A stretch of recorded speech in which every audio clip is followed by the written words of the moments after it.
এটা হচ্ছে মিউজিয়ামের সাথে খুব সুন্দর একটা জায়গা আপনার ঝর্ণা।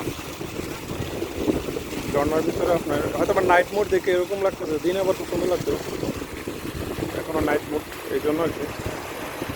খুব সুন্দর একটা জিনিস, হয়তো আপনাদেরকে দেখাইলাম।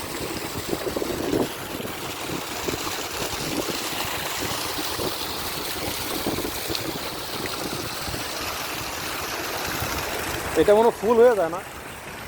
না, এরা এরকমই পানি উড়ে টানে ফালায় যায়। উচ্চতা তো এরকমই পানি পানিও ক্লিয়ার আছে একদম পুরো clear। মাছ পাললে হুম। ওই মাছ ছেড়ে দিতাম। মাছ তাহলে কই মাছ, মানে কই মাছটাই চোখে বলো, আর কোনো মাছ বলো না আপনার? এখানে মাছ শিং মাছ আর পুষ্টিকর মাছ, কই মাছ থাকবো না। আমি